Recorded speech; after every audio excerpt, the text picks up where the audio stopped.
Vamos continuar então, entrando em camadas mais profundas do mais complexo de todos os mundos, a mente humana. Somos tão complexos que quando nós não temos problemas, nós os criamos. Quem cria seus problemas de vez em quando? Levante as mãos. Parabéns, vocês são normais.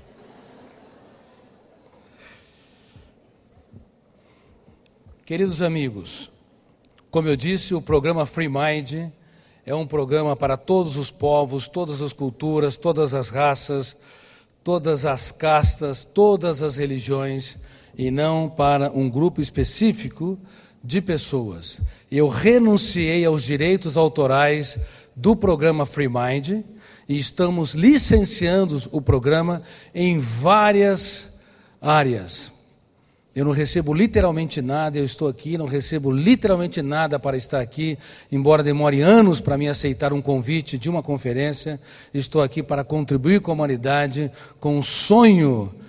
Na verdade, eu recebo sim para estar aqui o carinho, o afeto, o compromisso de vocês que vão se preocupar daqui por diante de maneira carinhosa e detalhada da sua qualidade de vida e um compromisso de contribuir também com a humanidade. Esse é meu pagamento em estar aqui com vocês.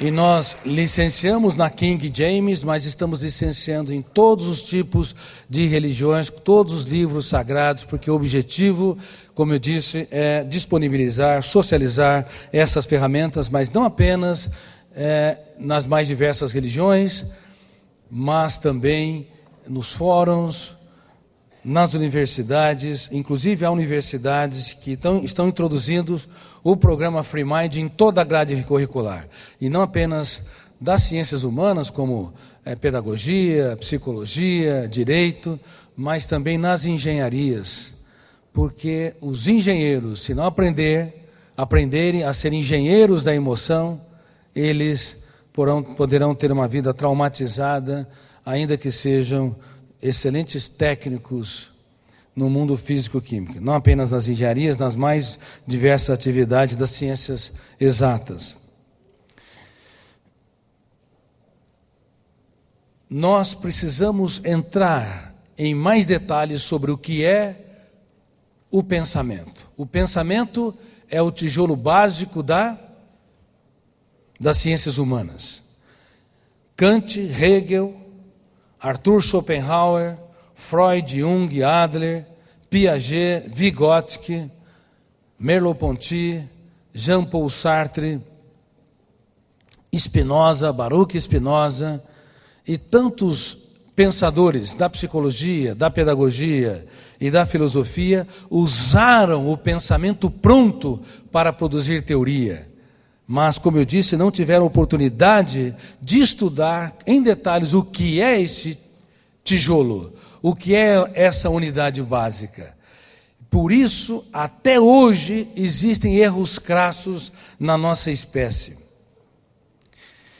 Freud usou o pensamento para produzir teorias sobre a formação da personalidade e o desenvolvimento de traumas. Piaget, Vygotsky, usou o pensamento para produzir teorias com respeito ao processo de aprendizado e os bloqueios desse aprendizado. Schopenhauer, na sociologia, os existencialistas como Nietzsche, Sartre, inclusive Kierkegaard, o pai do existencialismo, eles usaram o pensamento pronto para produzir teorias sobre a relação do ser humano com o mundo e a relação da sua consciência diante do objeto conscientizado. Mas não tiveram, apesar de ter uma mente brilhante, de terem mentes brilhantes, a oportunidade de estudar o que é o pensamento, qual a sua natureza, quais os seus processos construtivos. E estudar minimamente isso muda tudo sobre o que nós sabemos, sobre nós, sobre a nossa espécie, sobre o mundo. Por exemplo, eu te pergunto, o pensamento que nós utilizamos como instrumento para julgar, para excluir, para abraçar, para apoiar, para se irritar, para ser paciente, para ter inveja, ciúmes, para compreender, esse pensamento é real? Tem natureza real ou virtual? Real ou virtual? É uma grande questão. Real ou virtual? Qualquer resposta que você dê vai complicar a sua vida. Se você fala que é real, isso indica que você consegue atingir a natureza intrínseca da angústia, do desespero, da ansiedade do seu filho, e você consegue incorporá-la? Se você falar que é real, um psiquiatra, ou por exemplo um psicólogo clínico, ou um coach, quando está diante de um ser humano, ele consegue incorporar a realidade intrínseca do humor depressivo, dos ataques de pânico, do desespero, da crise de angústia, entre um psiquiatra e um paciente. Então o espaço, ele não existe, porque se o meu pensamento ele é real, eu posso tocar a essência intrínseca do outro. E o pensamento toca a essência intrínseca. Um psiquiatra incorpora a realidade dos traumas de um paciente? Sim ou não? Vocês acabaram de complicar mais a sua vida. Se vocês falam que não toca, agora mudaram de opinião, então indica que entre você e o seu filho existe mais do que 1, 2, 3 metros, ou 10, 20 metros, uma casa, um apartamento. Existe um espaço infinito e intransponível. Por mais que você use o pensamento como critério básico para entender, esquadrinhar, para compreender, você nunca vai tocar a realidade intrínseca do que ele é, na sua essência. Ou seja, você está na esfera da virtualidade porque o pensamento consciente, ele te coloca em contato com o mundo, mas não te faz incorporar o mundo. Então você está dramaticamente só. Complicou muito mais a sua vida.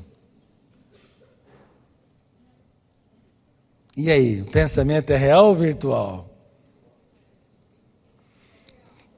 Os psiquiatras e psicólogos frequentemente não entram nessa área, eles não estudam a natureza do pensamento e não sabem, quando estão diante de um paciente, eles têm de usar algumas técnicas e estratégias para se esvaziar e se colocar no lugar do outro, caso contrário, entre ele e o outro, não apenas existe uma distância infinita, mas eles não compreenderão minimamente o outro, fundamentado no que o outro é, mas será fundamentado no que ele acha que o outro é. O pensamento tem uma natureza virtual. Nós nunca incorporamos a realidade do objeto pensado. Só isso explica porque a nossa mente viaja no futuro, apesar do futuro ser inexistente. Viaja no passado, resgata o passado, apesar do passado ser irretornável. Na esfera da virtualidade, nós desenvolvemos uma intelectualidade fundamentada no imaginário que é capaz de construir personagens sem ter a realidade dos personagens.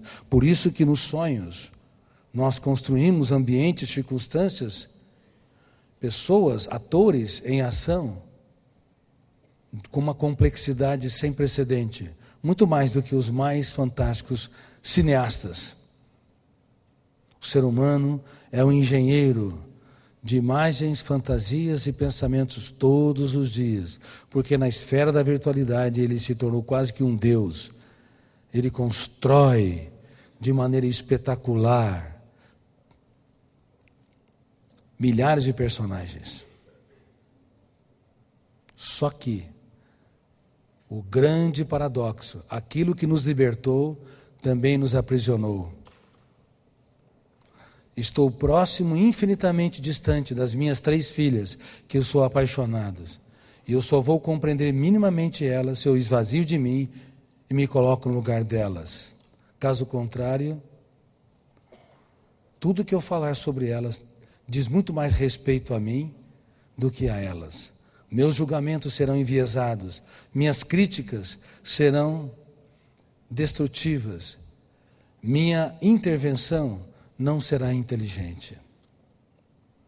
Como nós não estudamos a natureza dos pensamentos, nós usamos os pensamentos com atributo que ele não tem. Ele não pode ser instrumento da verdade. Somos como que, entre aspas, deuses na construção de imagens mentais, ambientes e circunstâncias, mas deuses apequenados que podem minimizar os outros, apequenar os outros, diminuí-los, constrangê-los.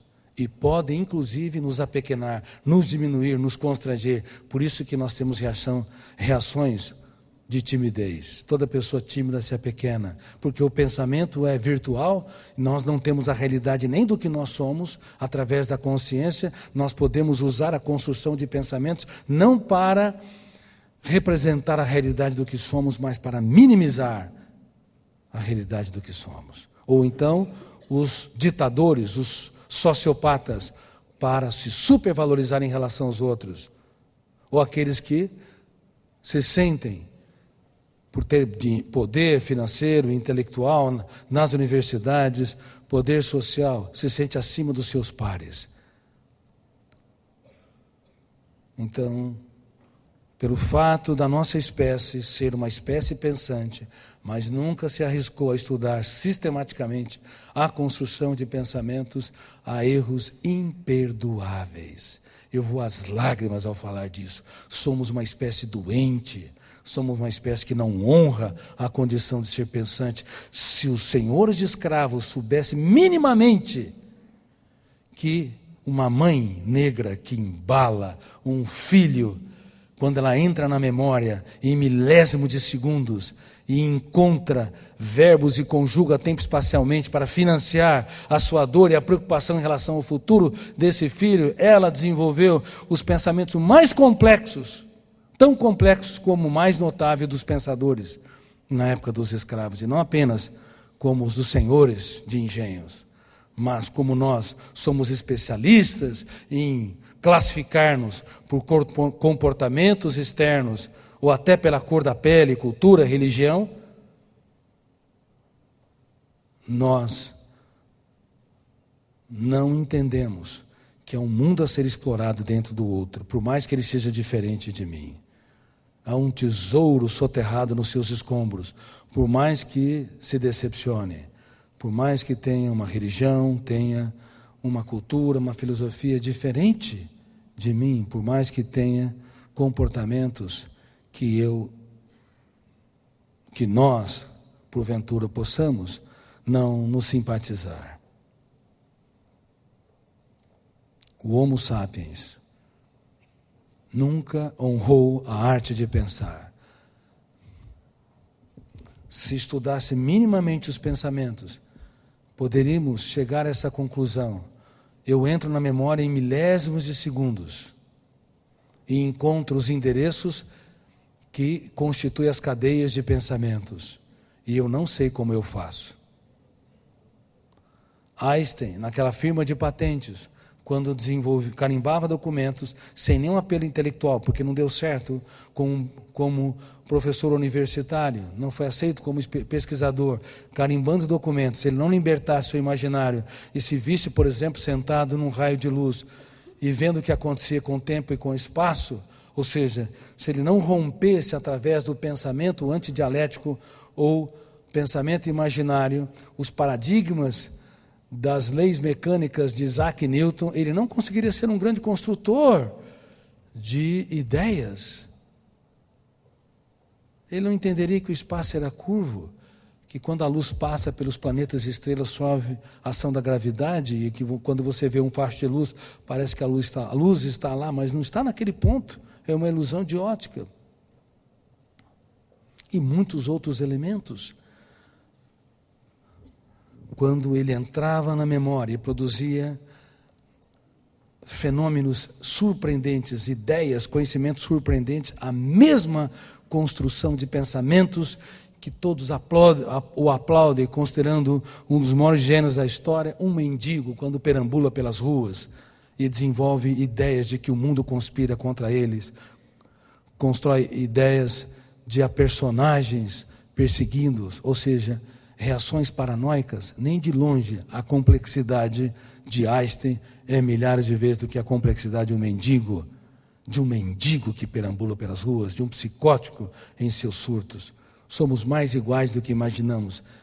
nenhum nem outro sabe como em milésimo de segundos entra na memória e resgata os elementos que nos tornam seres pensantes, que formam brilhantes ideias ou ideias estúpidas, complexas ideias ou pensamentos simples.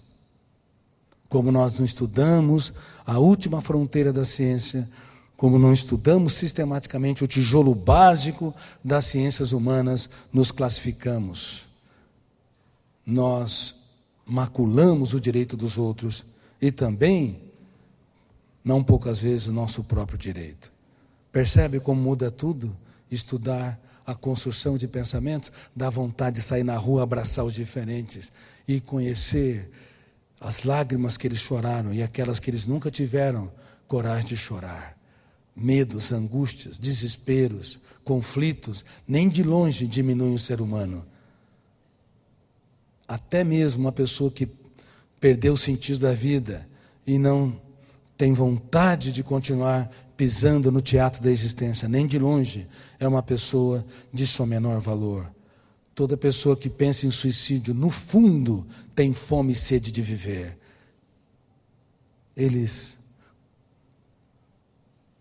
Ele ou ela quer matar a sua dor, mas nunca a vida, nunca a existência. Até porque a consciência sobre a morte não incorpora a morte, é uma homenagem à vida. Lembre-se, o pensamento jamais incorpora a realidade do objeto pensado. Então, pensar sobre o fim da existência não incorpora a realidade do fim. No fundo, é um grito que homenageia a necessidade desesperada e inevitável de continuar pulsando a vida. Mesmo quando se pensa em morrer, tem-se sede e fome de viver. Mas como nós não estudamos a natureza dos pensamentos, nós não sabemos disso. Eu fiz mais de 20.000 sessões de psicoterapia e consultas psiquiátricas. Eu sempre fiquei fascinado em penetrar no mundo das pessoas. Há um mundo a ser explorado debaixo dos escombros das pessoas que sofrem. Há um mundo a ser descoberto debaixo das pessoas aparentemente comuns e entediantes. Nem elas exploram, e nem muitas vezes nós temos a coragem de explorar, porque somos garimpeiros no mundo de fora, mas não garimpeiros do mundo de dentro. Infelizmente, raros até são os pais, mesmo aqueles intelectuais, e não poucos pedagogos que não têm coragem de perguntar para os seus filhos quais são os dias mais tristes da sua história, o que eu posso fazer para te tornar mais feliz. Aonde eu errei e não soube. Por não entender o processo de construção de pensamentos, não apenas pisamos na superfície do planeta Terra, mas também na superfície do planeta psíquico, desse intrigante planeta. Provavelmente muitos de nós temos dívidas com as pessoas que são mais caras. Conhecemos os nossos pais, se eles estão vivos, na superfície. Não exploramos as experiências mais cálidas e importantes. Convivemos com o nosso parceiro ou parceira, com o nosso cônjuge, por décadas, e achamos que os conhecemos porque detectamos a sua irritabilidade, as suas manias, as suas dificuldades, as suas limitações, mas não partimos para entrar em camadas mais profundas, para descobrir o que está além da cortina que está diante dos meus olhos, dos nossos ouvidos, do nosso sistema sensorial. Há um mundo, há um universo perto de vocês, incrível para ser explorado. Penetrem, usem a arte da dúvida, que é o princípio da sabedoria na filosofia, que é o princípio da sabedoria na produção de pensamentos brilhantes, de uma mente saudável, com uma emoção estável e profunda, para perguntar: quem você é? O que eu posso contribuir para te tornar mais feliz? Inclusive, reitero, até perguntar que lágrimas você nunca teve coragem de encenar no teatro do rosto. eu fico surpreso, perplexo com a nossa habilidade de falar sobre o mundo de fora e a nossa inabilidade de falar com o mundo de dentro. Sobre o mundo de dentro. A nossa inabilidade de conversar com os outros e ouvir o que os outros têm para dizer e não aquilo que nós queremos ouvir. Os ouvidos são preconceituosos, porque a nossa mente é preconceituosa. Nós já esperamos as respostas. E muitas vezes preconceituosos conosco, porque, como eu disse, somos algozes, punimos demais, nos cobramos demais, e nem sabemos quem somos na essência, nem perguntamos quais são as nossas metas, aonde eu estou, aonde eu quero chegar, que dificuldades eu tenho para conquistar aquilo que eu mais amo, quais são os meus mais importantes sonhos e aonde eu os enterrei. Eu sempre falo para minha esposa e para as minhas filhas, nós precisamos sair da superfície, precisamos nos procurar de maneira mais inteligente. Caso contrário, avaliamos, julgamos e criticamos comportamentos, a embalagem, mas desprezamos o conteúdo.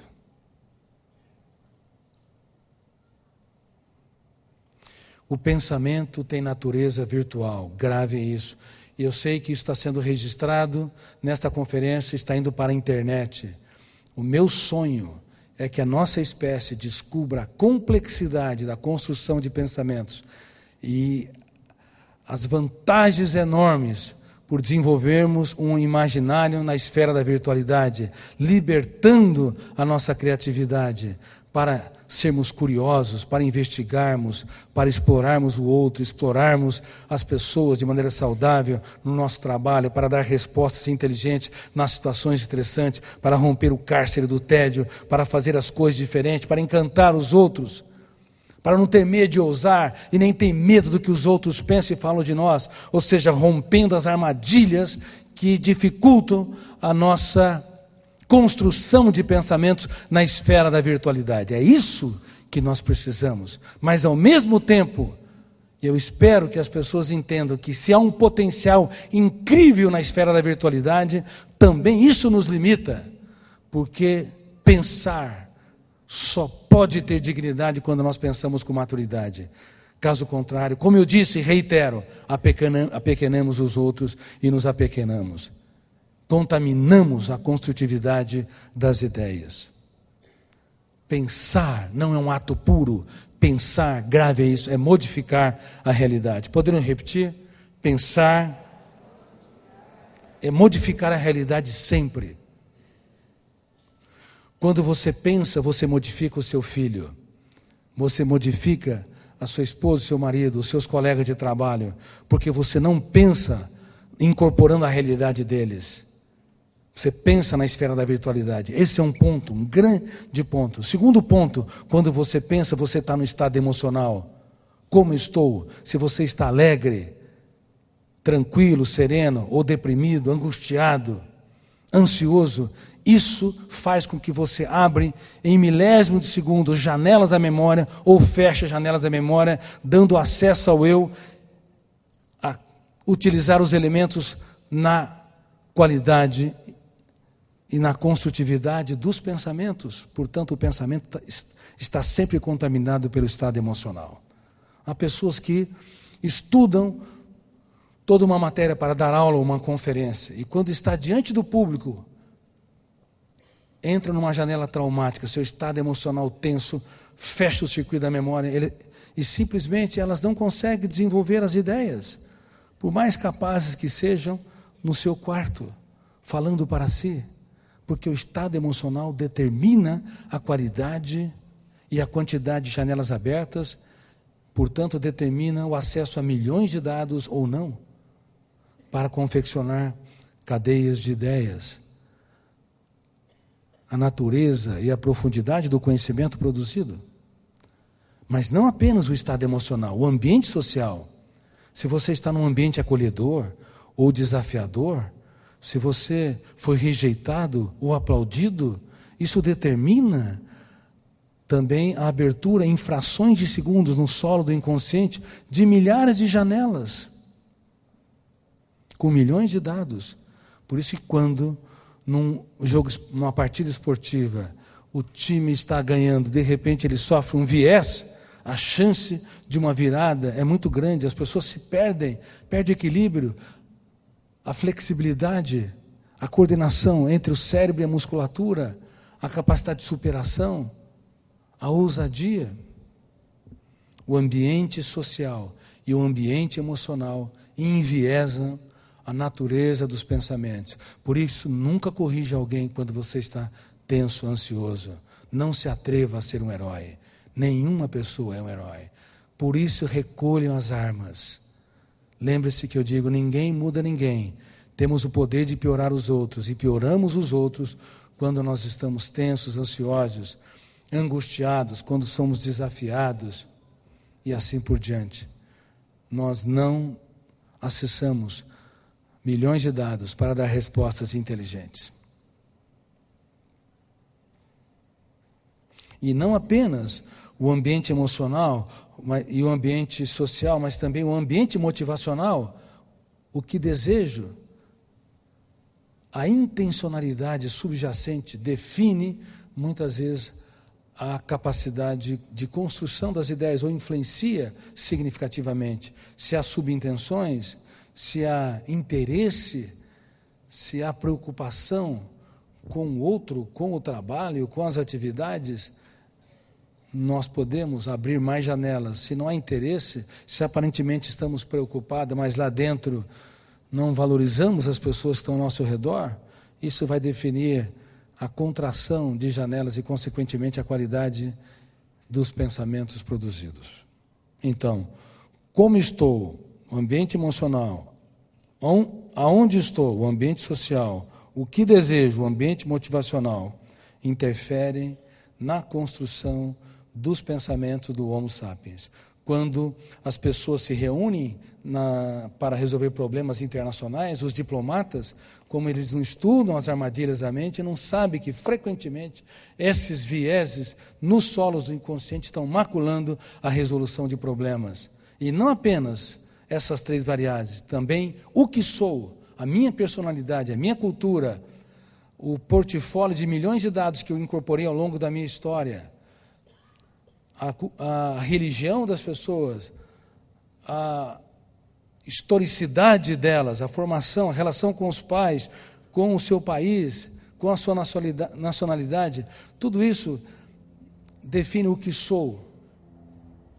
Centenas de milhões de experiências arquivadas desde a aurora da vida fetal também enviesa a construção de pensamentos. Quando judeus e palestinos se reúnem para tratar dos seus problemas, para superar as suas diferenças, resolver os conflitos, não estão dois seres humanos apenas construindo pensamentos, mas milhões de variáveis a partir do ambiente emocional, o ambiente social, o ambiente motivacional e o ambiente da personalidade, o que sou, interferindo. Por isso, se nós não aprendemos a nos esvaziar, nós demoramos anos, décadas para resolver certos conflitos. Há pessoas que se punem, se diminuem, acham inferiores, às vezes levam para o seu túmulo o seu conflito, porque não se esvazia, não percebe que o ambiente social, eles não se sentem inteligentes e capazes. O ambiente emocional, a autopunição, o ambiente motivacional, o desinteresse prático e diário ao longo de meses para mudar o status quo, e o ambiente da personalidade, a sua história, dificulta a resolução dos seus conflitos, vão se tornar autopunitivos a vida toda, porque não percebe, toda vez que pensa no seu problema, o seu pensamento está completamente enviesado, contaminado, distorcido. É muito fácil arrastar nossas mazelas por toda a nossa vida. A maioria os arrasta. Até porque, por não estudarmos a construção de pensamentos, nós achamos que a intencionalidade muda a personalidade. E é uma grande mentira. Repitam comigo, por favor. A intencionalidade não muda a personalidade. Quem já tentou mudar alguma característica da sua personalidade aí? Levante as mãos, por favor. Impulsividade, irritabilidade. Quem que conseguiu mudá-la num golpe de ousadia? Lembra-se que eu brinquei? O inferno emocional está cheio de boas intenções. Por quê? Quando você é impulsivo, irritadiço, baixo nível para suportar a tolerância, e você diz para si, de hoje em diante eu serei a pessoa mais calma da cidade de São Paulo. Funciona? Funciona por 1 hora. Ou alguns minutos, até que alguém te contraria. Enquanto você está na janela da intencionalidade, você é uma pessoa calma. O problema é que uma janela é como uma agulha no palheiro da memória. Há milhões de janelas. Quando você sai do ambiente da intencionalidade e você entra nos outros ambientes, motivacional, social, emocional, tal, quando alguém te contraria, quando alguém te ofende, quando alguém não corresponde às suas expectativas, você já saiu daquele endereço, daquele apartamento, usando a metáfora da cidade. E você precisa encontrar aquele endereço em milésimos de segundos, na grande cidade da memória, que é milhares de vezes mais complexa que a cidade de São Paulo. E você não encontra. É muito mais fácil encontrar aquilo que é muito mais abundante. A irritabilidade, porque você se irritou milhares de vezes. A intolerância, porque foi intolerante milhares de vezes. Há bairros inteiros de plataformas de janelas traumáticas que o gatilho da memória, que é o primeiro fenômeno a atuar no processo de interpretação, é o primeiro fenômeno que garimpa as experiências na psique humana. Ele encontra aquilo que tem mais quantidade e qualidade. A intencionalidade não muda a personalidade. Não está errada a intencionalidade. Ela só é ingênua, é imatura. Por não compreendermos o tijolo básico da psique humana e não sabermos como se registra os pensamentos e quais são as armadilhas do processo, nós achamos, de maneira muito superficial, que é fácil mudar a personalidade e, consequentemente, nós perpetuamos os nossos conflitos, as nossas fobias, o nosso humor depressivo, a nossa irritabilidade, ciúmes, inveja e assim por diante. Bem como autopunição, culpas e outras coisas mais. Como nós podemos mudar o status quo, tendo uma nova agenda? Todos os dias o nosso eu deve registrar janelas light. Se você é impulsiva ou impulsivo, você todos os dias deveria fazer pelo menos essa técnica, o DCD, duvidar, criticar e determinar. A dúvida, como eu disse, é o princípio da sabedoria na filosofia. A crítica é o princípio da sabedoria na psicologia. E a determinação estratégica é o princípio da sabedoria na área de recursos humanos. Na minha história de produção científica, de produção de conhecimento sobre essa última fronteira da ciência, eu fiquei muito claro que construir pensamentos está muito próximo de formar pensadores. Quando nós construímos pensamentos com maestria, com inteligência, com criatividade, nós temos muito mais facilidade, não de formar repetidores de dados, mentes adestradas que só repetem informações, mas de pensadores brilhantes, free mind, mentes livres. Todo grande pensador duvidou das suas verdades, duvidou do seu sentimento de incapacidade. E nós temos de usar a arte da dúvida no silêncio da nossa mente, sem ninguém estar ouvindo. Duvide de tudo aquilo que te controla, porque tudo o que você crê vai te controlar. Se o que você crê é doente, isso será uma masmorra que se perpetuará. E muitas pessoas não entendem que as falsas crenças, elas encarceram a sua psique.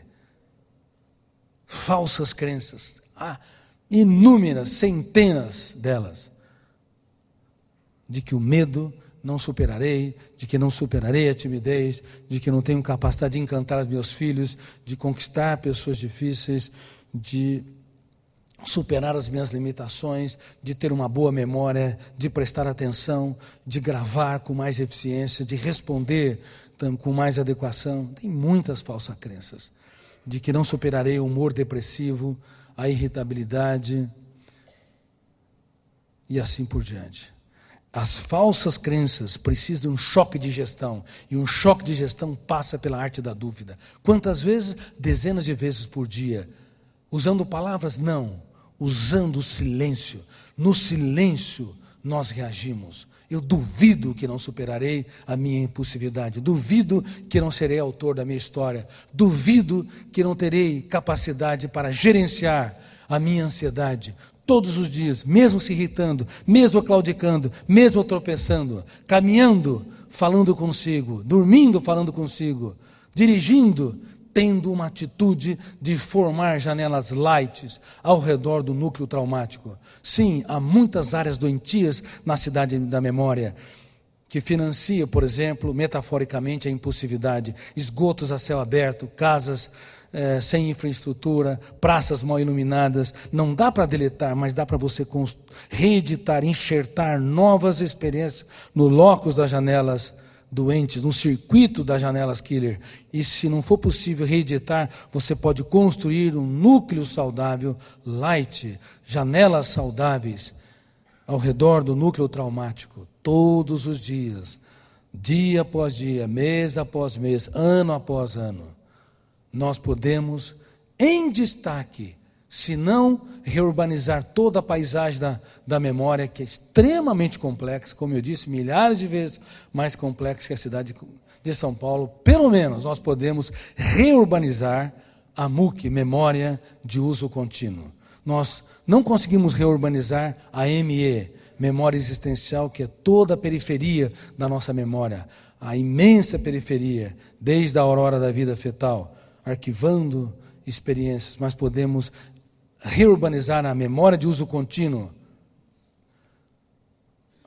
o centro mais importante da memória. Quantas ruas você frequenta aqui na cidade de São Paulo? Talvez você frequenta algumas centenas de maneira mais contínua. Quantas farmácias existem aqui na cidade de São Paulo? Milhares. Quantos você frequenta? Meia dúzia no máximo? Quantos supermercados? Você frequenta o mínimo? Você tem seu centro de circulação, onde você vai trabalhar, vai se nutrir, comprar alimentos, vai comprar medicamentos. Você frequenta no máximo 1% a 2% da cidade de São Paulo. Na verdade, muito menos do que isso. E da memória humana? Você tem um centro também. A MUC, Memória de Uso Contínuo. Você não precisa ter toda a cidade reurbanizada para ter uma vida razoavelmente feliz na sua memória. Se você reurbanizar o teu centro, mesmo uma criança que foi estuprada, passou por privações, por perdas, abusos mil, se ela reurbanizar o centro dela, ainda que na periferia exista uma série de experiências angustiantes, traumáticas, killers, é possível ter qualidade de vida.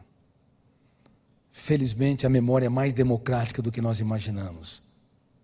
E a emoção é mais democrática do que jamais pensamos. Ter 100 casas não quer dizer ser mais feliz do que ter uma casa. A emoção não respeita a matemática numérica. Se uma pessoa faz muito do pouco da sua pequena casa, ali pode ser um palacete. E ter milhares de casas pode aumentar o nível de angústia e de ansiedade e sentir migalhas de prazer no ambiente em que estão. A emoção é extremamente democrática. Ela nunca respeitou o que nós sempre acreditamos que respeita. A matemática numérica. A matemática da emoção, na matemática da emoção, Dividir é aumentar. Se você divide os seus problemas, divide as suas angústias, você rompe o cárcere do ilhamento e não tem medo de ser o que você é. Se você procura um ombro para chorar, pode ter certeza que você aumenta os níveis de superação. Mas na matemática numérica, se você divide, você diminui. Mas é impressionante como há muitas profissões onde as pessoas são ilhadas. Quer ver onde as pessoas são ilhadas? Muitos juízes, promotores, médicos psiquiatras são ilhados. Médicos clínicos são ilhados. Empresários são ilhados. Tem medo ou não tem alguém para falar das suas crises, dificuldades e conflitos? Você quer ver outra profissão? Me perdoe por falar isso, não é verdade, não é profissão, é vocação, que também gera ilhamento, são líderes espirituais. Muitos padres amigos meus, bispos amigos meus, muitos brilhantes pastores apaixonados pela humanidade, preocupados em promover o bem-estar. Muitos líderes do budismo, do islamismo, não sabem falar daquilo que está represado dentro de si. Eles são ótimos para os outros, mas esquecem de procurar um ombro para chorar. Por que nós nos ilhamos? Porque não entendemos o processo de construção de pensamentos. Nós não entendemos que precisamos reurbanizar a MUC, memória de uso contínuo, sempre. E uma das pessoas mais intrigantes na minha análise do processo de formação de pensadores, estudando Freud, Jung, Adler, Piaget, Vygotsky, Kant, os pensadores, como eles saíram do cárcere da rotina e produziram novas ideias, foi o mestre dos mestres. Eu fiquei pasmado ao analisar os seus comportamentos. Ele estava no auge da fama. Deveria preservar a sua imagem. Mas logo após o último jantar, ele teve a coragem de falar que a sua emoção, sua alma estava deprimida intensamente.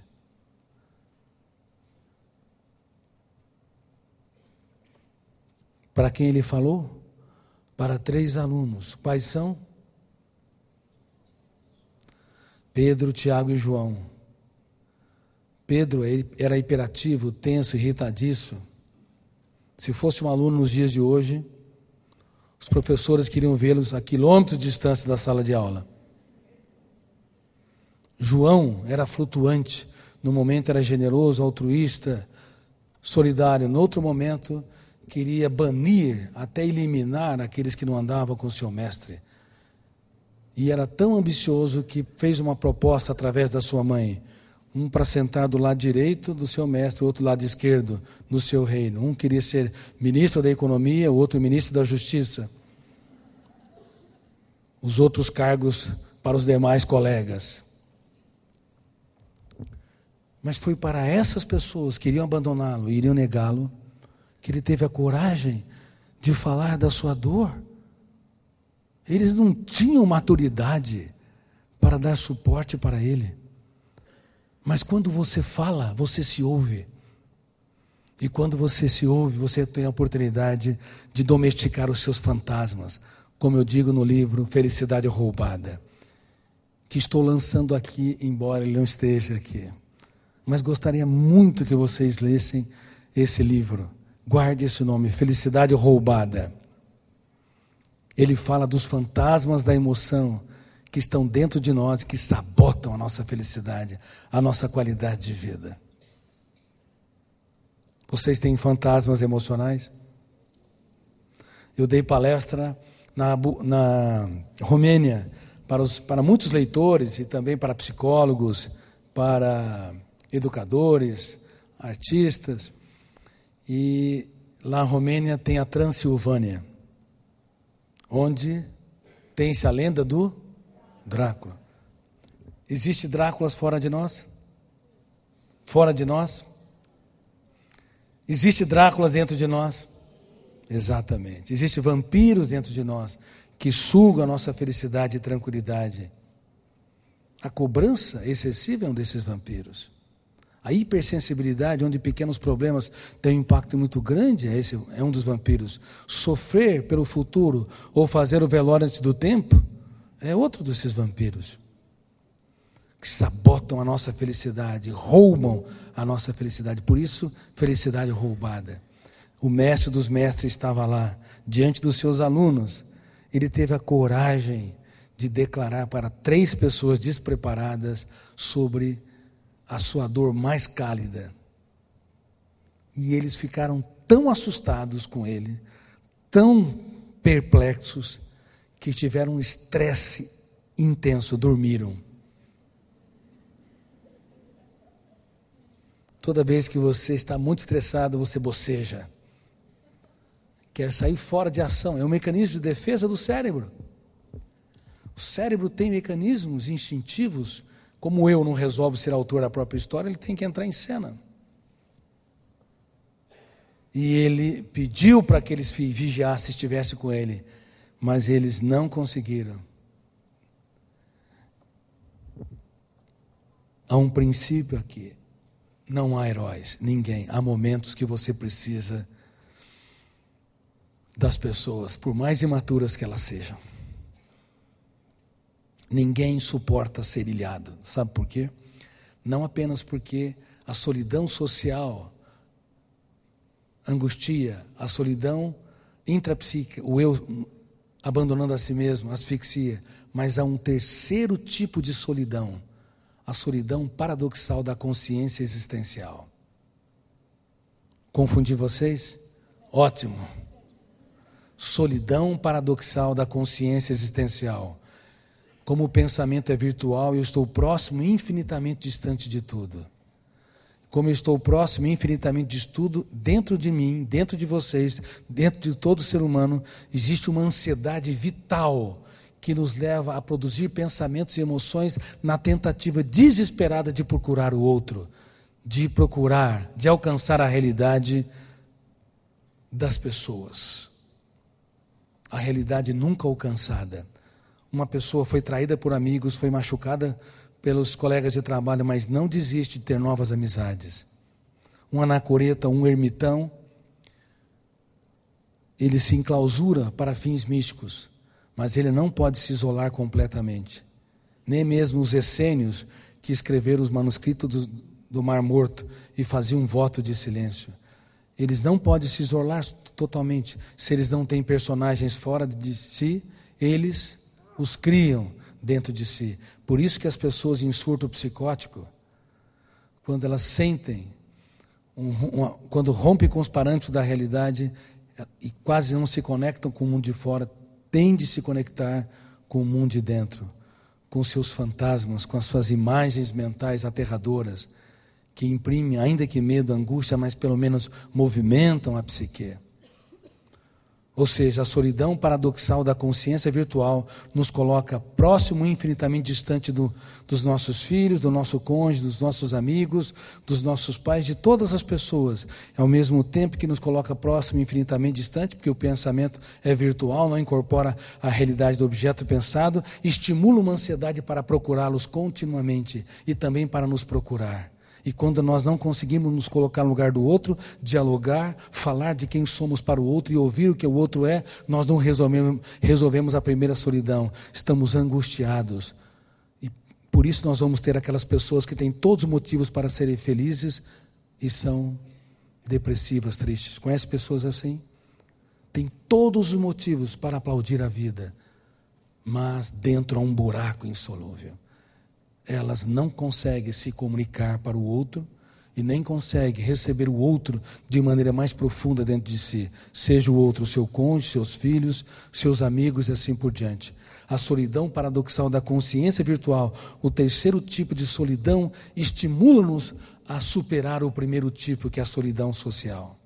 E para isso nós temos que, como o mestre dos mestres fez, nunca ter medo de si, sempre procurar alguém para falar, ainda que falar consigo. Ele falava muito mais consigo e falava com seu pai. Mesmo que o canal estava interrompido, ele precisava se interiorizar, mapear a sua própria história. Porque, reitero, quando você fala, você recicla os vampiros emocionais. Eu sei que tudo isso é muito difícil, mas se eu os confundir, já estou satisfeito. E ao mesmo tempo que gera a primeira solidão próxima e infinitamente distante, que nos faz nos humanizar e resolver a partir de sermos seres humanos e não executivos, e não médicos, e não líderes espirituais, e não psicólogos, psiquiatras, precisamos em primeira instância ser seres humanos que transfere o capital das experiências e recebe o capital das experiências. Nós também precisamos resolver o segundo tipo, ou seja, o autodiálogo, fazer uma mesa redonda com os nossos fantasmas, perguntar o que somos. Lembre-se que eu falei dialogar, a arte da dúvida, duvidar de tudo aquilo que nos controla, é um autodiálogo. Duvidar do controle do medo, do humor depressivo, da ansiedade, da impulsividade, todos os dias é uma forma de nós desenvolvermos a solidão intrapsíquica, a relação do nosso eu conosco, já que estamos próximos e infinitamente distante de nós mesmos pela virtualidade da consciência. A outra ferramenta é a arte da crítica, criticar cada ideia perturbadora, criticar o estado de angústia, criticar a passividade do eu, criticar a nossa irritabilidade, criticar o medo de que os outros pensem e falam de nós, a preocupação neurótica de ter retorno sempre, a nossa ansiedade de querer que as pessoas gravitem na nossa órbita, todos os dias criticando tudo aquilo que nos controla e nos asfixia, as falsas crenças, e também determinando estrategicamente, determinando ser mais solto, tranquilo, sereno, determinando, abraçando mais e julgando menos, determinando relaxar mais, punir menos e nos punir muito menos, determinando ter um caso de amor, acordar pela manhã e cantarolar ao invés de reclamar, determinando apostar nas pessoas, mesmo que elas não preenchem os requisitos do que é uma pessoa rápida e responsável. Duvidar, criticar, determinar. O princípio da sabedoria na filosofia, na psicologia e na arte de recursos humanos ajuda-nos a resolver a solidão social, eu diante do mundo, a solidão intrapsíquica, eu diante do meu próprio ser, fomentadas pelo terceiro tipo de solidão. Qual é? A solidão paradoxal da consciência virtual. Ou seja, resumo da ópera: ninguém pode viver ilhado. Todos nós somos dependentes uns dos outros. A humildade não é um fenômeno de só menor valor, mas nobilíssimo para produzir free mind, mentes livres. A humildade para sermos o que sempre fomos, seres humanos com as nossas imperfeições e que estão em processo de crescimento. A humildade para apostar nos outros. A humildade para contemplarmos o belo, fazer das pequenas coisas um espetáculo aos olhos. Porque admirar o belo, até um psicopata admira. Adolf Hitler acariciava a sua cadela blonde e a sua ninhada de cachorrinhos. Adolf Hitler, ele era vegetariano, tinha cuidado com a sua alimentação, mas ao mesmo tempo que alimentava a sua cadela, nutria a sua cadela, acariciava a sua cadela com uma mão, com a outra telefonava para os carrascos eliminarem crianças da nossa espécie, idosos, mulheres e adultos nos campos de concentração. Admirar o belo, reitero, até um psicopata inumano admira em alguns flashes. Agora, contemplar é você se esvaziar, se entregar atenta e embevecidamente, é fazer muito do pouco, é irrigar a emoção com as mais belas experiências, é adquirir aquilo que o dinheiro não compra. Eu já tratei de celebridades internacionais e de algumas pessoas mais ricas desse país, Eu estou mais do que convicto, como pesquisador da psicologia, dessa fronteira complexa que é o mundo dos pensamentos, como psiquiatra, psicoterapeuta, que aquilo que o dinheiro não compra é essencial. O que o dinheiro compra é importante, mas é trivial. E a emoção, como eu disse, é democrática. Ela está sempre necessitando aquilo que o dinheiro não compra. Por favor, seja simpático, carismático e empático. 3 ferramentas fundamentais para formar mentes brilhantes. E o meu tempo acabou.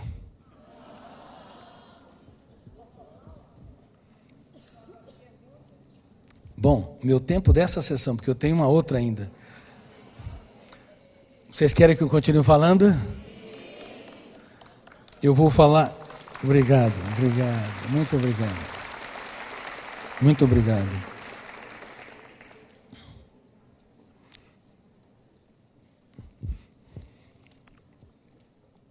Queridos amigos, eu vou autografar os livros com vocês, vamos estar juntos ainda, terei o maior prazer. E, embora eu disse que sou crítico ao culto à celebridade, mas essa transferência do capital das experiências, esse abraço, não tem dinheiro que pague.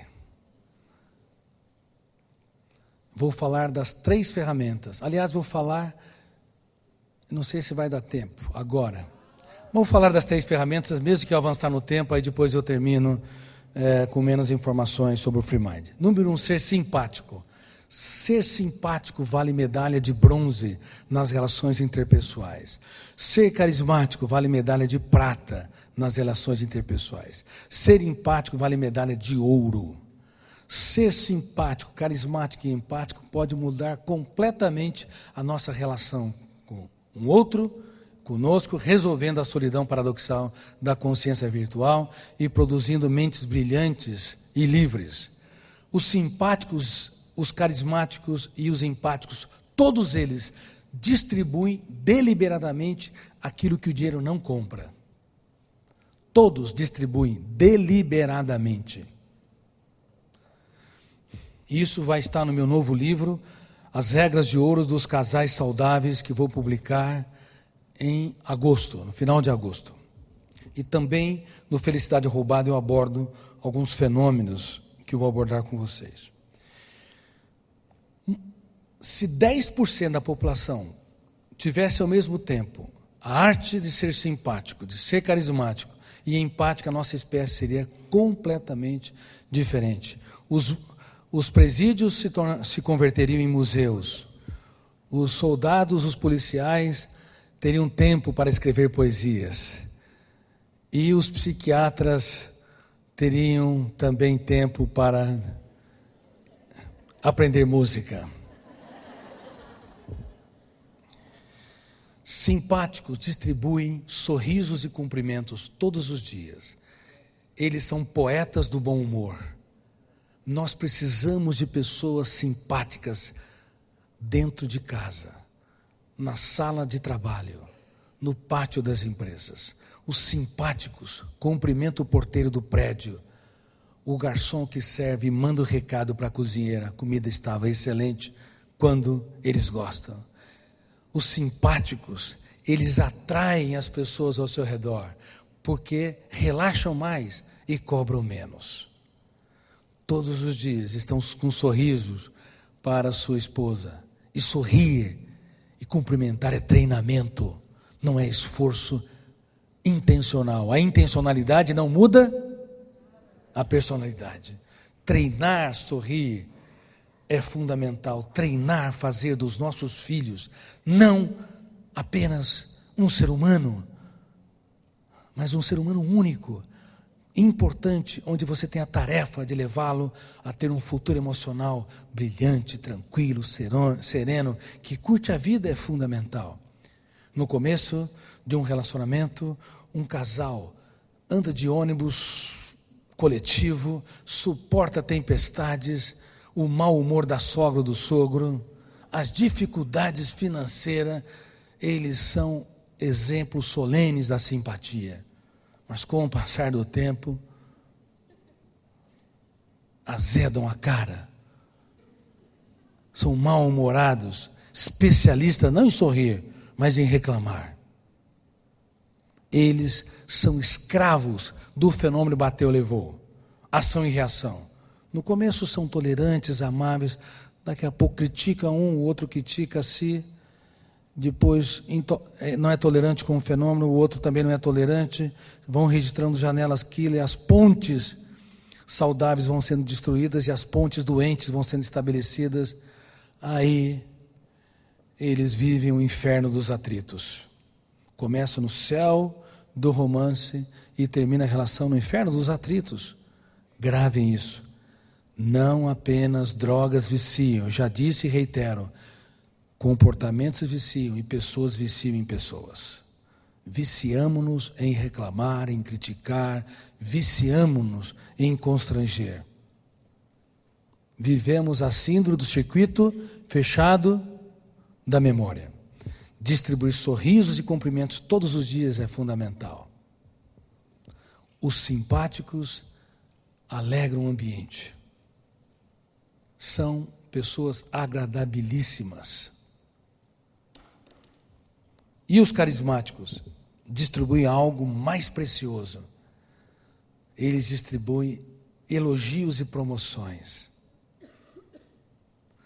Eles, todos os dias, não perdem a oportunidade de agradecer os seus filhos por beijá-los, por darem respostas que os alegram, por terem uma atitude coerente, generosa. Todos os dias, eles alargam as fronteiras das janelas light e plantam mais janelas, formando plataformas que podem mudar o status quo da personalidade. A intencionalidade não muda a personalidade porque produz janela solitária, agulha no palheiro da memória, mas os carismáticos produzem plataformas, múltiplas janelas, que contribuem para que o outro mesmo possa mudar a sua própria história, ser diretor do script da sua existência. Quando eu estou nas alfândegas, nos aeroportos, e vejo muitas pessoas comprando presentes nos duty frees, principalmente me chama a atenção quando compram perfumes. Às vezes perfumes caros. Me dê exemplos de perfumes. Mulheres, vocês são especialistas nisso. Chanel. Blanco, nem conhecia. Blanc o quê? Blanc o quê? Lancôme, nunca ouvi falar. Até você, Chuanchu, sabe disso? Chuanchu, bom. As pessoas em destaque, as mulheres compram perfumes caros, passam pelo corpo e aonde elas andam, deixa um ambiente agradável. Mas quando abrem a boca,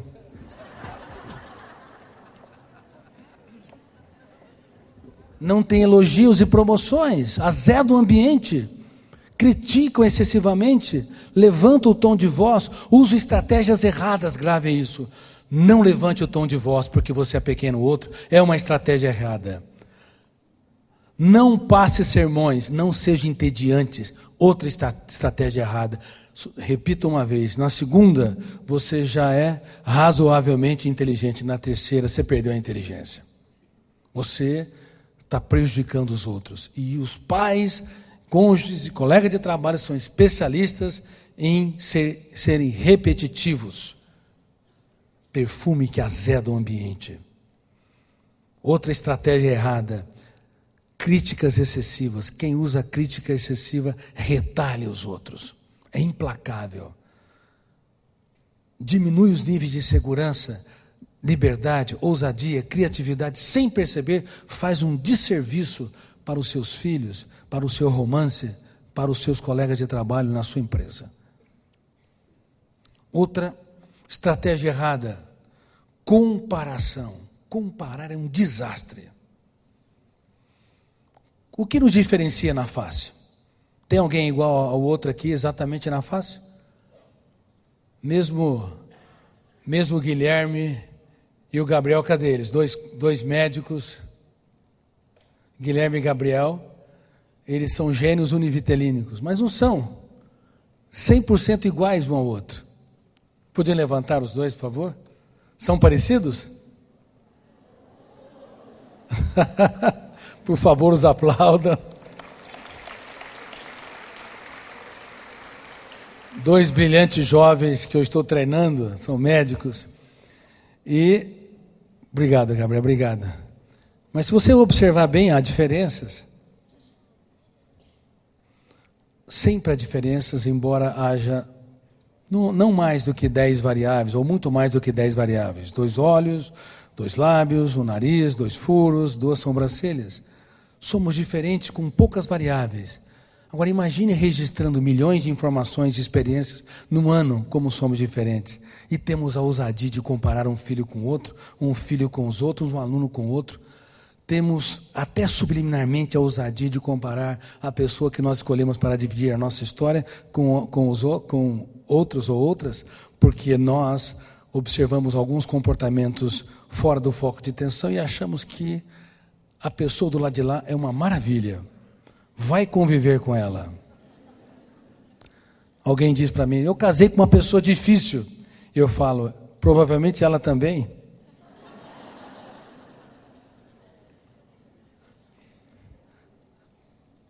Por favor, repitam essa tese.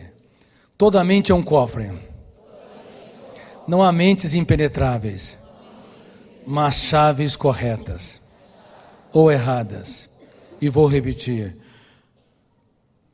Elevar o tom de voz, sermões ou repetição de palavras, excesso de crítica, número 3, comparações, chantagens, punições e assim por diante. São chaves erradas, que destrói pontes, que não forma plataforma de janelas light. Os simpáticos distribuem sorrisos e cumprimentos. Os carismáticos distribuem elogios e promoções. Estão sempre formando janelas nos solos do inconsciente. Eles simplesmente conseguem impactar as pessoas com aquilo que o dinheiro não compra. Veja, os grandes jornais, eles frequentemente colocam o que na primeira página? As notícias boas ou dramáticas? Vocês aprovam isso? Não. E o que você coloca na primeira página do jornal da sua história na relação com as pessoas que são caras? Um pai vê o filho fazendo higiene bucal ou escovando os dentes 1000 vezes por ano. Nenhuma nota na primeira página. O garoto não escovou uma vez os dentes. Escândalo. Primeira página. Formou janela. Atuamos como pessoas carismáticas que promovem os outros ou pior os outros? Pior os outros. As nossas intervenções frequentemente pioram. Se o seu aluno é irritadiço, tenso, e ele foi 5 segundos calmo e observador, e se você conhecer a última fronteira da ciência, a natureza dos pensamentos, o registro dos pensamentos, a formação das janelas da memória, você vai fazer daqueles 5 segundos um espetáculo. Parabéns, João, Maria, você foi maravilhoso, você prestou atenção, fiquei fascinado com a sua atitude. Ele vai ficar espantado, assombrado, e você registrou uma janela, e ele vai daqui a pouco ter 10 segundos, 30 segundos de atenção, e você vai explorá-lo, valorizá-lo, elogiá-lo. Consequentemente, plataformas serão formadas. Não há mentes impenetráveis, há chaves erradas.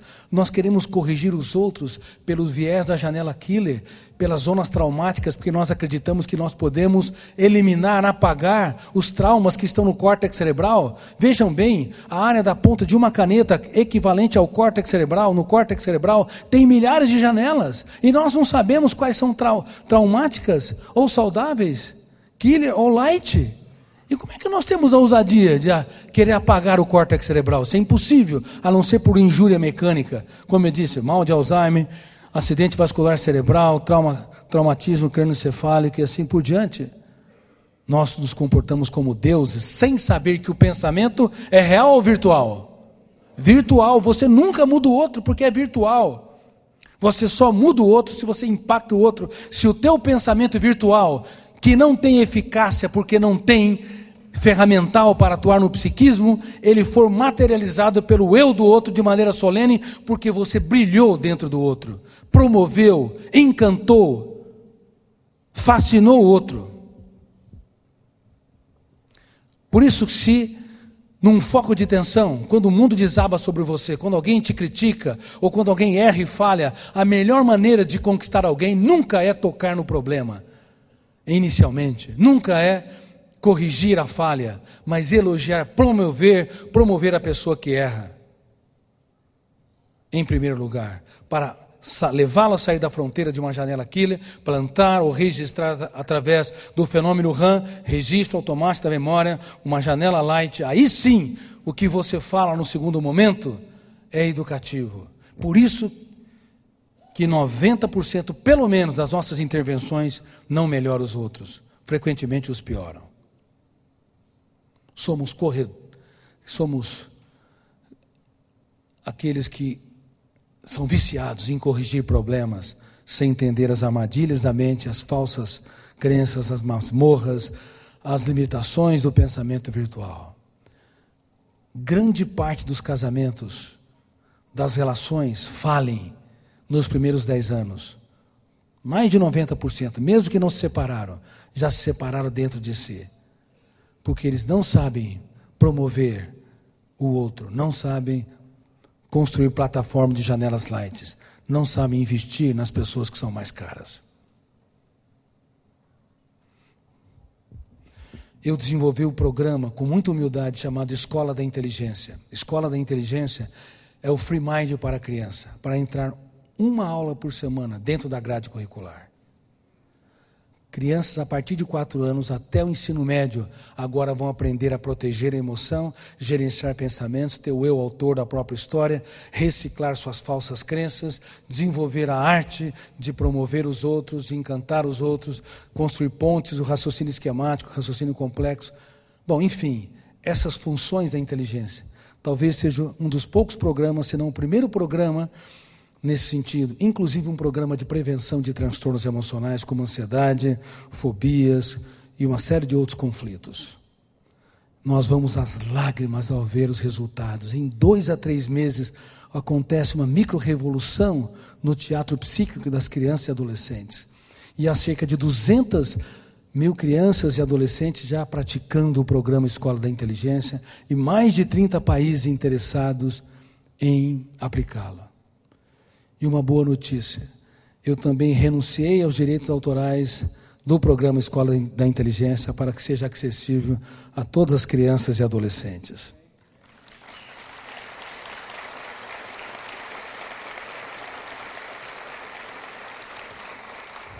Por isso, todo o programa que envolve curso para os pais e todo o treinamento de professores não custa mais do que um sanduíche por mês. Agora imagine quanto custa o tratamento psiquiátrico, psicoterapêutico. Quem é diretor de escola ou professor aqui, levante as mãos. Por favor, cadê a Carolina? Ali também está o Gabriel, está o Guilherme. Vocês podem ter acesso ao programa Escola da Inteligência, ela tem uma série de folders para orientar vocês. E ontem, ela está no stand lá fora, né? E ontem, na conferência que eu dei, um pai leu uma carta de uma tia de Budapeste que conheceu o programa da Escola da Inteligência pelo site www.escoladainteligência, não é de inteligência.com.br.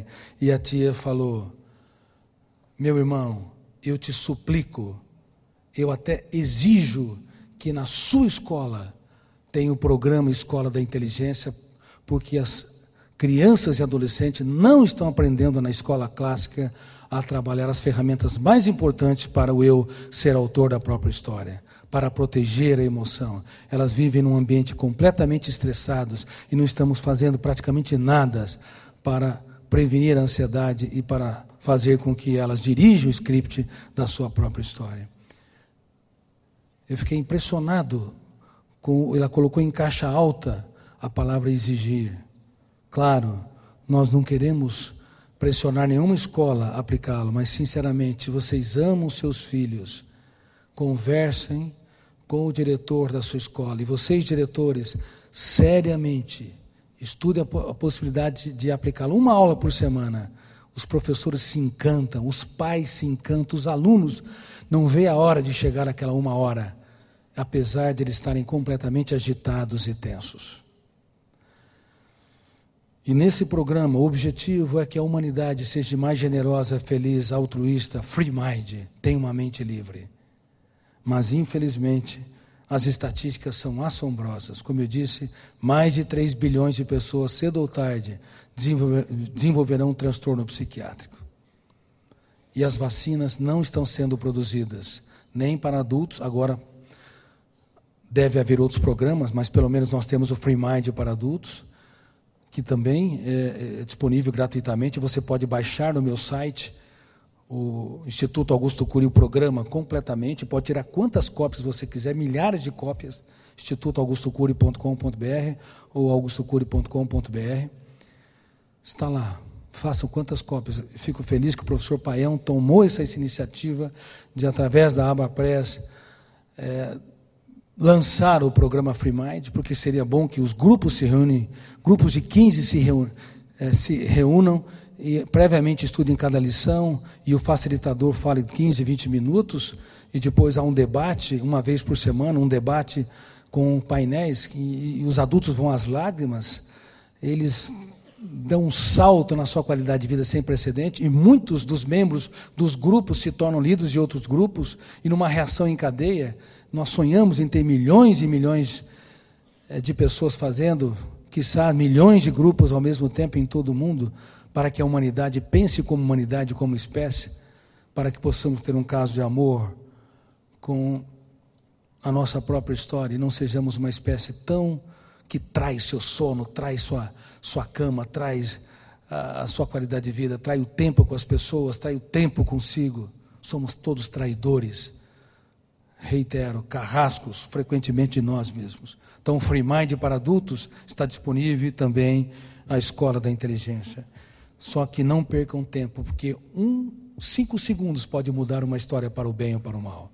Se diante de um foco de tensão, alguém for rejeitado, excluído, sofrer um bullying, ter um vexame público, uma crise financeira, o registro do fenômeno RAM pode ser superdimensionado e formar uma janela killer duplo P. E essa janela killer duplo P pode levar a pensamentos, a milhares de pensamentos contínuos que vão formando núcleos traumáticos. 5 segundos pode mudar uma história para o bem e para o mal. Por isso que o nosso eu tem de aprender ferramentas notáveis. E eu vou falar sobre isso na minha última parte, vai ser talvez apenas uma meia hora. Vou falar sobre esses fenômenos, como gerenciar pensamentos e algumas bases para proteger a emoção. Só quero terminar dizendo a terceira chave, a terceira ferramenta, que é a arte de ser empático. Então, o carismático distribui sorrisos e cumprimentos. É um poeta do bom humor. O carismático distribui promoções e elogios todos os dias. Se você criticar primeiro, elogie 3 vezes. Para cada crítica, pelo menos 3 a 4 elogios. Sempre. Não perca a oportunidade. Todos os dias uma pauta de elogio e promoção. E, por fim, o empático, que distribui surpresas, encantamento. O empático é aquele que dá um ombro para chorar e o outro para apoiar. É o primeiro para apostar e o último a criticar. Muitos pais e muitos casais destroem a sua relação em cálidos momentos. Quando o filho erra, a filha erra, ou mesmo o aluno falha, é o primeiro a apontar a falha, humilhar, constranger. Gera-se 2 problemas numa mesma janela. A falha que constrange e a pessoa, o educador, que se arquiva de maneira indelicada na mesma janela. Ele destrói a sua imagem. Certa vez uma criança furtou um objeto numa loja. O pai foi chamado e ele estava muito ansioso porque sabia que conhecia um pouco sobre as bases da construção de pensamentos, sabia que a filha tinha registrado uma série de janelas killer. Chegando lá, viu a filha chorando, a abraçou, não a puniu e disse: filha, eu não tenho medo que você furte, não tenho medo que você se torne uma ladra, eu tenho medo de te perder, você é mais importante que todo o ouro do mundo. E ele deu 10 vezes mais dinheiro para a filha do objeto que ela furtou. Após dizer essas palavras, e a menina não quis o dinheiro, claro, ela quis o abraço do pai, e era essa metáfora que ele quis ensinar para ela. Aí, uma outra história, um jovem pegou um CD numa loja de departamento, o pai, que tinha conhecimentos médicos, era da área médica, foi chamado, o garoto era mais velho, foi levado à delegacia. A primeira coisa, o pai agrediu o filho, expôs publicamente: você me envergonha, não foi isso que eu te ensinei. O pai queria ganhar a discussão e preservar a sua imagem, e perdeu o seu filho. Durante o trajeto foi falando, criticando, apontando a falha. Chegando em casa, o menino se trancou no quarto do pai. O pai percebeu que havia algo estranho e queria abrir a porta e não conseguiu. Em seguida, não deu tempo. Ele tirou a sua vida com a arma do pai. Os empáticos são os primeiros a apostar, os últimos a criticar. Os empáticos, eles representam a medalha de ouro na construção de relações saudáveis e de mentes livres. Eles não aparecem em todo momento. Eles só aparecem quando, de alguma forma, há um terremoto emocional. E eles são testados. Eles recolhem as armas e dão flores. Os empáticos distribuem aquilo que o dinheiro não compra. Plantam janelas lights especiais, duplo P, poder de libertar o eu, não poder de encarcerar como a killer, e poder de retroalimentar a generosidade, o altruísmo e a afetividade. Os empáticos não têm medo de reconhecer as suas mazelas, utilizam os seus erros para grandes aprendizados. Eu me lembro, minha filha mais velha, certa vez me disse, há vários anos: papai, você dá tantas conferências, atende tantos pacientes, mas ultimamente você não tem conversado comigo. O que vocês fariam se falhassem na área em que são especialistas?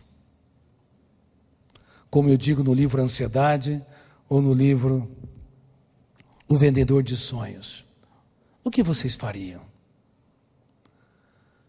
Quem argumenta demais esconde as suas falas debaixo do tapete da sua autoridade, não cresce. Eu olhei para minha filha, vi seus olhos marejados e disse: me perdoe, você tem razão. Nenhuma justificativa do mundo poderia argumentar que estou ajudando as pessoas, as sociedades, as culturas que trabalham para você, mas nenhuma justificativa pode aliviar a tua dor. E eu quero pedir perdão porque você não tem estado nesses últimos tempos, ou tem sentido que não tem estado no centro da minha história. E levei a olhar para o céu estrelado e falei: filha, escolhe uma estrela. Ela ficou surpresa e ela escolheu uma estrela brilhante. E eu lhe disse: de hoje em diante essa estrela será sua. E ela vai estar brilhando dentro de você, dizendo que jamais você estará no rodapé da minha vida. Eu vou te colocar todos os dias no centro dela. Obrigado por você existir. E eu falei: mesmo que seu céu não tenha luz exterior, não tenha medo da vida, olhe para a sua estrela interior. Eu abracei e chorei com a minha filha. E vivemos a mais incrível linguagem, a linguagem das lágrimas. E ela nunca mais esqueceu que no momento que o pai falhou, ele a surpreendeu, deu uma estrela metaforicamente para dizer o tanto que ela era fundamental na minha vida. Os empáticos não são heróis, nem são infalíveis, mas transformam o caos em oportunidade criativa. Eles escrevem os dias mais tristes da sua história. Eles escrevem os capítulos mais importantes da sua história nos dias mais tristes da sua existência. Eles não colocam um ponto final, mas vírgulas, vírgulas, vírgulas. Eles se humanizam para transformar a mais soturna tempestade no mais belo amanhecer. Não tenham medo das suas falhas. Tenham medo, sim, do não saber o que fazer com elas. Não tenha medo da sua estupidez, das suas dificuldades. Tenham medo, sim, de não ser rápidos em reciclá-las. Porque você vai falhar. Porque não existe pessoas equilibradas, a não ser que estejam mortas. É uma falácia na psicologia que há equilíbrio psicológico. Nós temos uma energia mental que se reorganiza e se reorganiza continuamente em novas experiências. Cada pensamento se organiza e se reorganiza continuamente. Por isso há desequilíbrios psíquicos. Sem isso nós não construiríamos milhares de imagens mentais, pensamentos, ideias e emoções durante o dia. Por quê? Porque há um desequilíbrio psicodinâmico, construtivo, no âmago da nossa psique. Por isso, pessoas calmas vão ter seus golpes de ansiedades. Pessoas serenas vão ter seus momentos de incoerência e estupidez. Pessoas sábias vão ter suas reações completamente anacrônicas em alguns momentos. Não tenham medo disso. Tenham medo, sim, de não reciclar aquilo que te controla. Porque se você não reciclar, você não vai contribuir para ter uma mente livre, nem para que as pessoas que são tão caras sejam também livres. Por favor, sejam free minds. Tenham um caso de amor com a humanidade e um caso de amor com a sua qualidade de vida. Muito obrigado.